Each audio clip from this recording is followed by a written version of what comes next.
Itu pas kapan, dari mana ke mana tuh? Pada saat itu pasti belum master dong.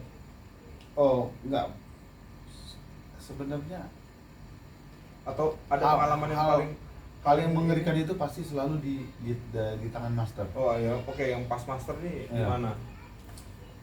Jadi waktu itu kapal kami. Ini udah berapa tahun sih jadi master nih? Udah 3 tahun. 3 tahun. Nah, itu di mana? Masih tahun ini ya, bulan 6 2022. enggak, bulan 4 2022. Hmm. Kapal kami berlayar tuh dari Singapura menuju Amerika. Berapa hari itu? Itu sekitar Sebulan. 38 hari. 38 hari, lama. Itu Lama. dari mana sih itu? Dari Singapura Naik ke atas Aceh, atas Aceh, turun ke berlayar terus langsung menghadap ke bawah Afrika Selatan. Amerika Selatan, Afrika Selatan naik ke atas Brazil, Brazil, baru ke segitiga Bermuda, hmm. masuk baru ke arah ke Gulf of Mexico, baru sandar di Houston Freeport. Oh, yang seperti itu nggak ngelewatin yang namanya terusan Suez tuh nggak? Enggak. Oh, itu beda lagi jalurnya itu. Beda lagi Nah, jalannya. itu kenapa tuh? Apa tuh yang mengerikan? Jadi mengerikannya itu ketika kita dihadapi sama yang namanya keputusan yang menyangkut nyawa orang lain. Nyawa orang. Oh. Ya. Pada waktu itu kita berlayar, masinis melaporkan ada temperatur dari silinder main engine mesin utama nomor 6 naik terus, hampir mendekati batas temperatur yang diizinkan. Misalnya temperatur yang paling diizinkan dulu 330 derajat Celcius. Nah ini sudah di 320, Tinggal sedikit lah. tinggal 17 derajat Celcius lagi udah mungkin ada pembengkokan di besinya katanya. Chief Engineer waktu itu Si engineer orang Indonesia juga? orang Indonesia. Enggak, orang India. India. Ya. Dia mengatakan bahwa Captain, kita menghadapi masalah di main engine. Oke, masalahnya apa? Saya bilang oke, silinder nomor 6 naik terus. Pertanyaan saya, apakah pengecekan sudah dilakukan? Apakah ada kesalahan baca atau bagaimana dari sensor? Sudah, sensornya baik, benar, bekerja. Saya langsung telepon kontak perusahaan. Kontak perusahaan. Ya. Dan Apa nih, mau ngapain kontak perusahaan? kita harus laporkan Oh, kondisi yang nggak normal dilaporkan. kondisi yang tidak normal ini. Langsung itu dari manajer, vessel manager mengatakan, oke, tolong follow up kejadiannya katanya. Terus saya langsung diskusi sama semua engineer mengatakan apa yang bisa kita lakukan. Kayaknya silinder liner ini sudah rusak kata dia. Pistonnya. Berarti kita harus overhaul, saya bilang. Apa itu overhaul? Membongkar piston dan silinder linernya Di tengah laut. Nah, lagi jalan kan ini? iya lagi jalan dan Ini laporan ini di mana nih? Pas di titik mana nih? Setelah benar-benar di Oh, tengah-tengah Indian Ocean. bukan di segitiga Bermuda, bukan? Bukan. Kita masih di Belum tengah-tengah. di bawah India. Afrika, masih di sini ya? Masih Di bawah kan? India baru. Iya. Pada saat kita mulai pekerjaan itu cuaca masih enak. Dan dari kantor juga udah setuju kita bikin risk assessment, penghitungan bahaya daripada pekerjaan itu, Menghitung resiko lah. resikonya ya. Dan itu udah lewat. Oke, kita bisa. Saya bilang kita bisa kehilangan voyage. Oh iya. Kita bisa kehilangan satu piston, tapi saya nggak mau kehilangan kru. Kenapa apa? Karena kita harus Resiko tetapin apa yang mindset. bisa membuat ada kehilangan nyawa di situ? Hilangnya nyawa apa itu? Nah, bayangin, piston yang mau diangkat itu diameternya itu 1,2 meter dengan berat sekitar 2 ton lebih. Nah, ini kan pekerjaan yang benar-benar butuh Beresiko lah. Iya, butuh bener-bener orang yang segar, nggak ngantuk. Saya bilang ke chief engineer, Chief, kalau kita mau bongkar, kasih semua orang istirahat sekarang. Berapa orang yang udah butuhkan? Dia bilang 6. Oke, kita bagi timnya. Oke, kita udah bagi tim, kita udah bikin penghitungan risiko, kita udah buat toolbox meeting dan lain-lain. Ada satu kesimpulan lah. Kita siap mengerjakan. Oke, kesimpulannya dikerjakan. Yang rusak ini, Iya, yang nggak normal ini dikerjakan. kerjakan. Nah, terus dikerjakan. Jalan. Hmm. Kita lihat memang silinder linernya udah rusak ya. Silinder lainnya Udah rusak dan memang harus ada pembetulan ya situ ya. Udah selesai dibetulin, kita harus masukin lagi pistonnya nih. Harus masukin lagi ya. Dan cuaca memburuk. Cuaca memburuk itu gimana sih? Jadi kapal itu kayak rolling begini. Tapi mesin hidup. Enggak, posisi kan mati karena kita bongkar mesinnya. Oh, jadi ini kondisi mati Mati. mesin ini. Iya. Oh, karena kondisi cuaca baik, diprediksi baik, kita perbaiki, tiba-tiba belum dipasang kembali. Nah, Cuaca ketika mau memburuk. pasang cuaca buruk. Oh, terus Saya telepon ke vessel manager. oh, Mereka mengatakan, bisa kalian kerjakan hati-hati. oh, Chief engineer juga dengar. oh, Oke, gimana kita kerjakan? Saya bilang enggak. oh.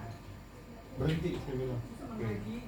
Di situ memang ada sedikit gap antara mereka mau mengerjakan kerjaan ini cepat-cepat, biar cepat selesai. Tapi feeling saya mengatakan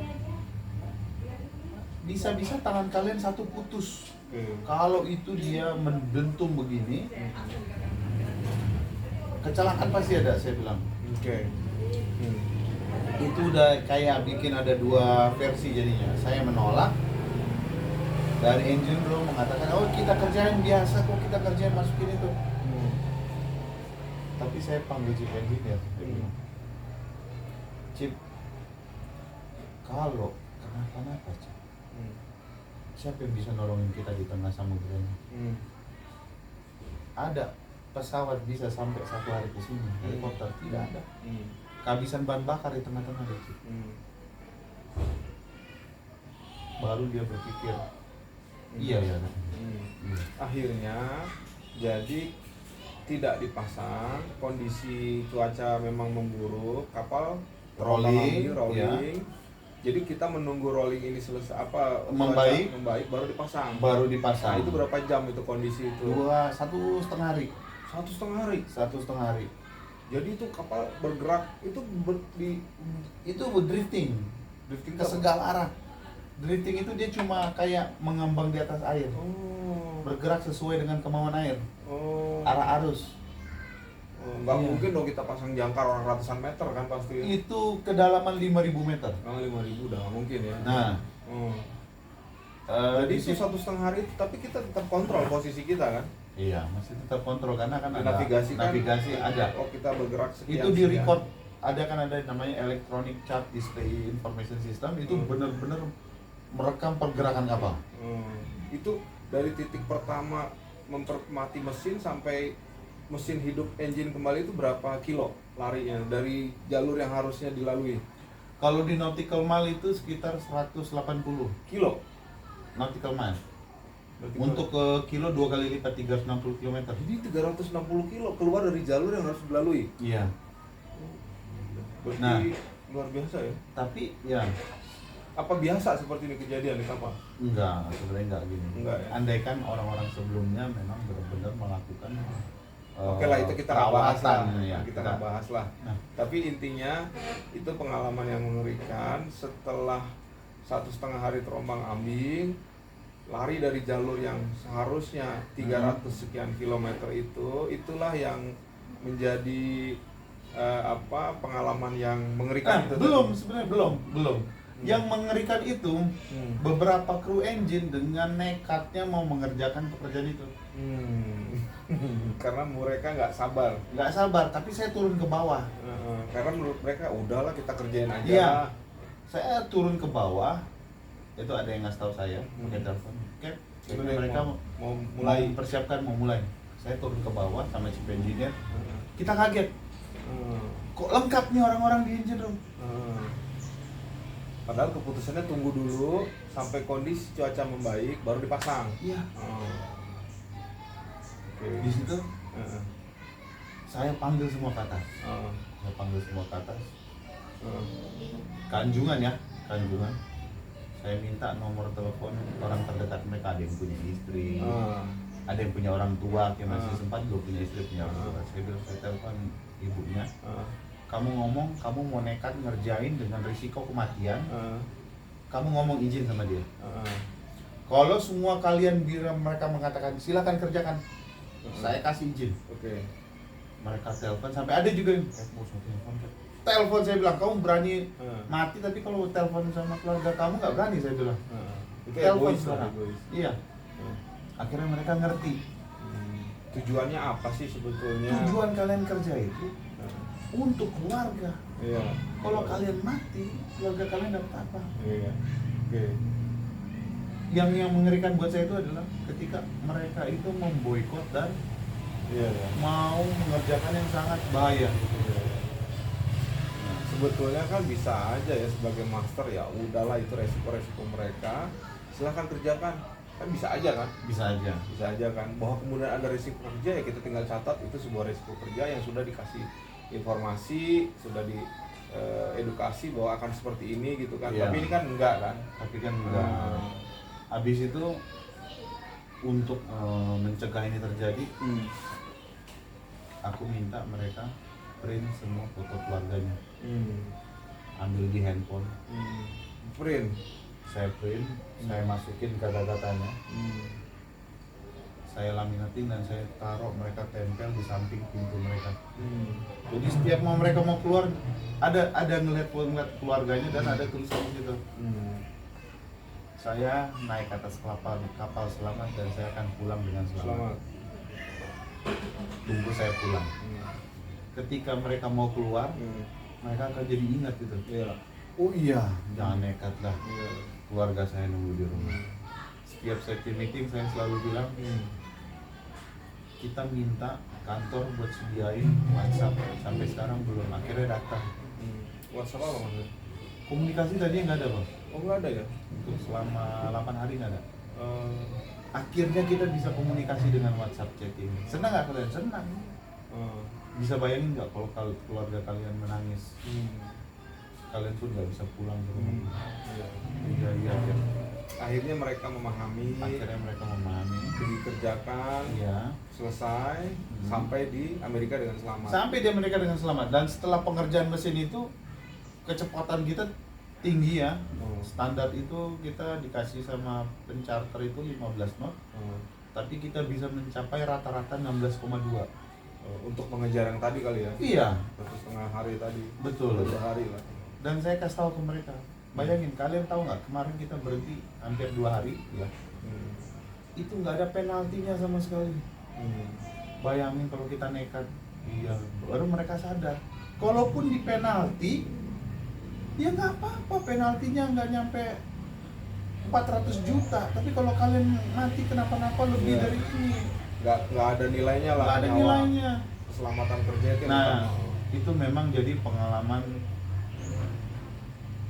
yang serem ya buat aku sendiri. Iya. Karena itu harus mengambil keputusan ya. Iya. Nyawa orang dan kita udah dekat sama orang-orang engine juga. Saya dekat sama masinis 2-nya, masinis 3-nya. Dekat sekali, malahan mereka berdua ini Batak lagi. Yang ini si Tumorang, yang masinis 2, yang masinis 3-nya Haryanja. Orang dekat,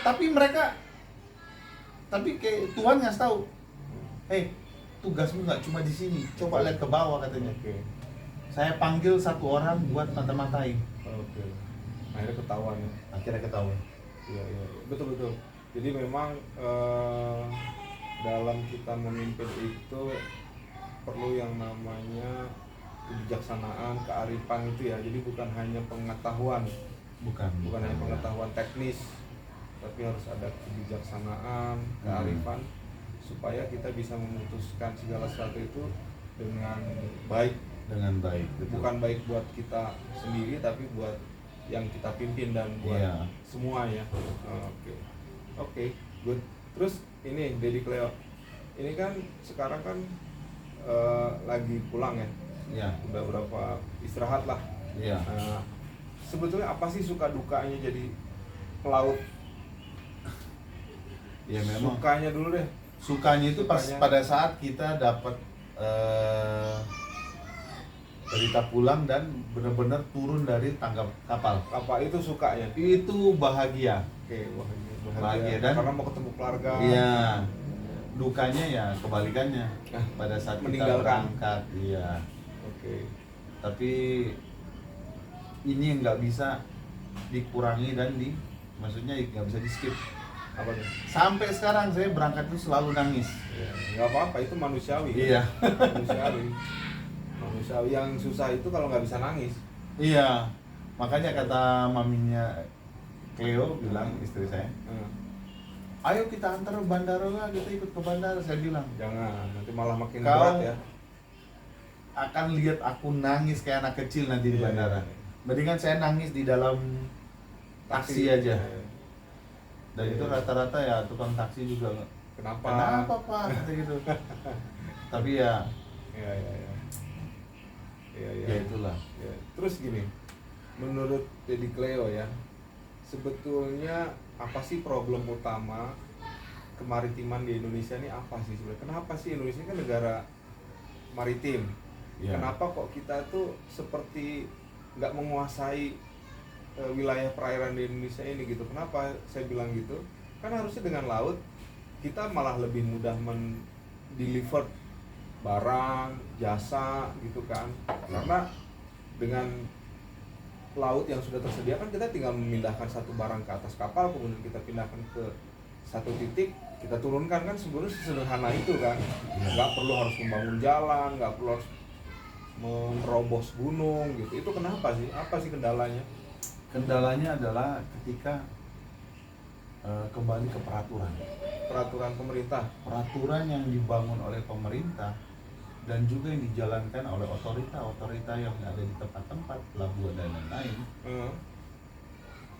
itu tidak berpihak kepada transportasi laut ini. Kenapa itu?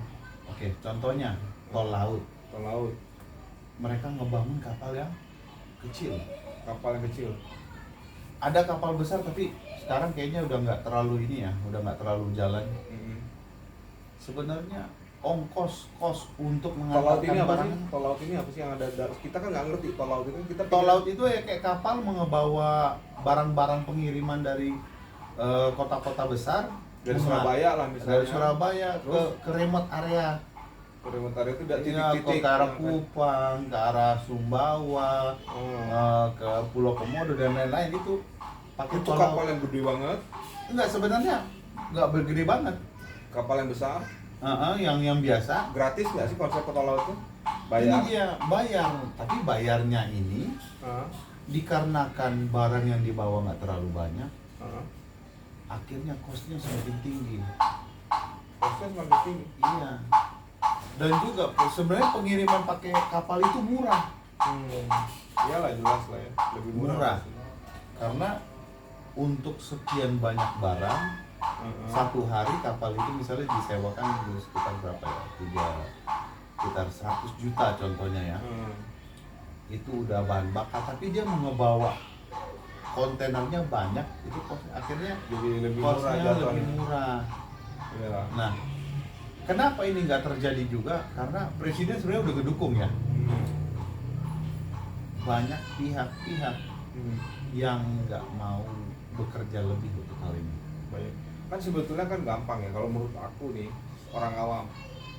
Beli 10 kapal yang gede, yang gede, kita siapin budgetnya. Terus ini sudah dijadwalkan dari Medan, kemudian kemana, satu lagi jalurnya ini. Udah pokoknya itu dia bergerak ada atau tanpa ada muatan. Nah ini disuplai atau disubsidi dengan APBN misalnya. Iya. Nah sebetulnya kan dalam logika kita berpikir, oh kalau seperti itu berarti distribusi barang itu kan akan lebih mudah Iya, dan murah gitu kan. Nah ini kenapa nggak terjadi? Kita bingung gitu kan, lucu. Ya, makanya kalau kita tengok lagi, kenapa sampai ini terjadi?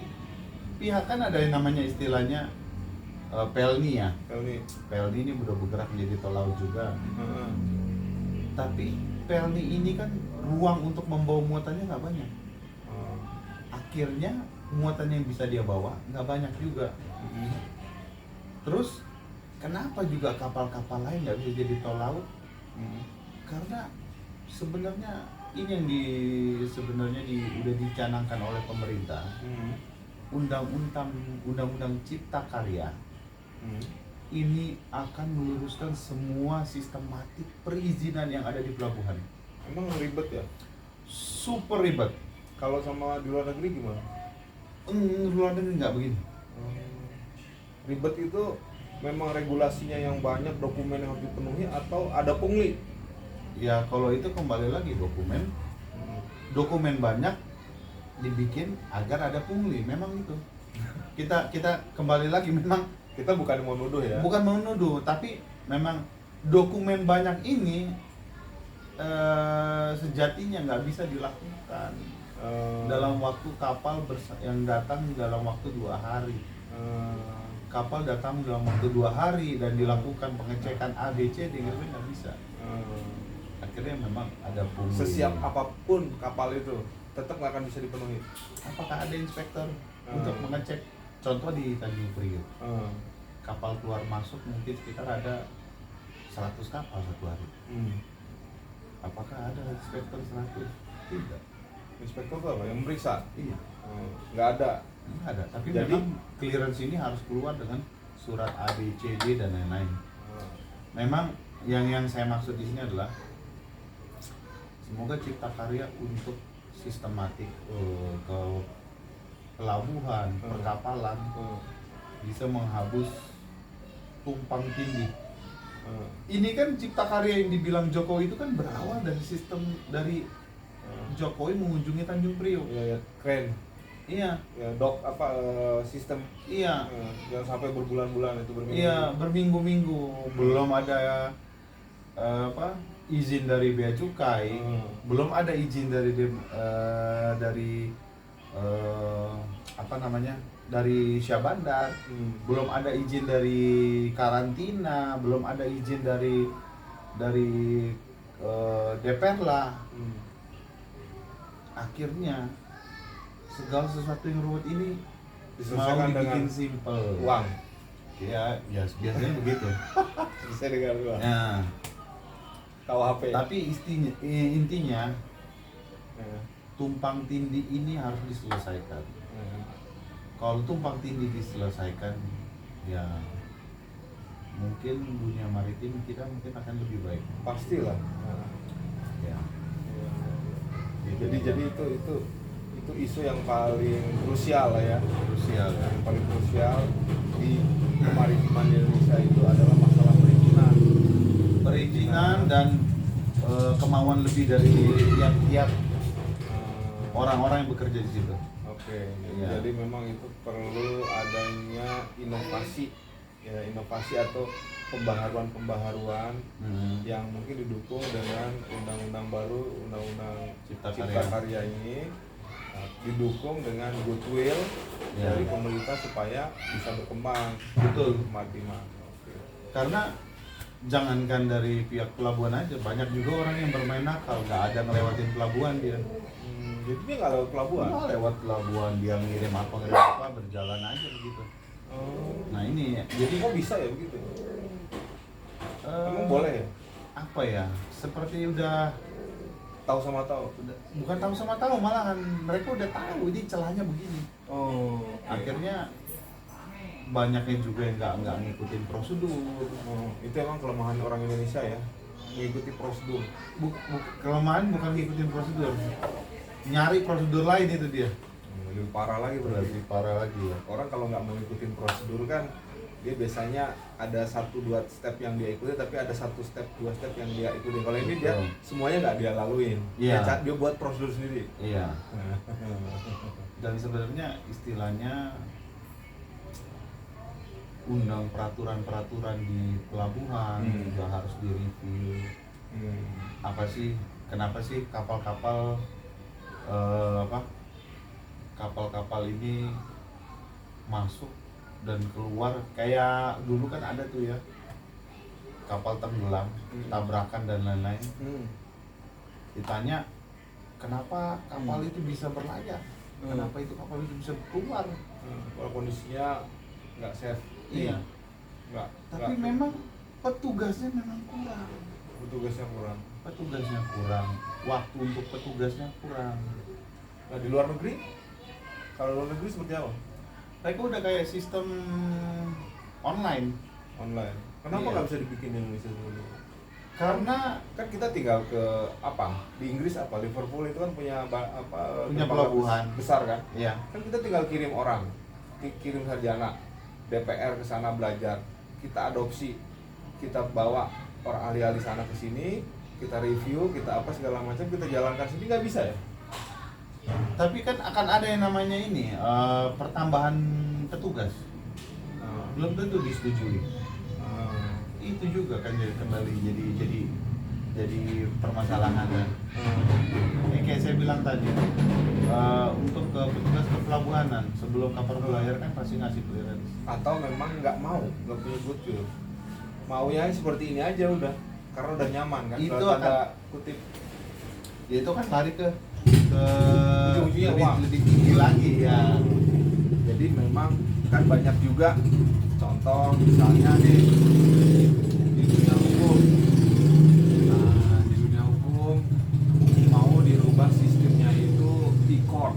Nah, jadi pengadilan melalui elektronik. Elektronik ya. Banyak juga yang awal-awal itu menentang. Ternyata bukan karena apa-apa, karena itu akan mengurangi lahan, dalam tanda kutip. Iya ya. Nah, itu apakah seperti itu? Karena kalau misalnya secara teknologi pengetahuan nggak mungkin dong Indonesia nggak bisa menjalankan yang di luar negeri itu, pasti bisa kan? Pasti bisa. Nah, Karena Malaysia aja bisa kok.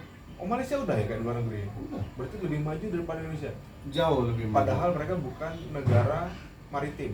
Bukan negara maritim. Nah, biasanya memang kalau kita negara maritim ini pos untuk petugas dan juga peraturan di semua daerah ini memang kita kurang.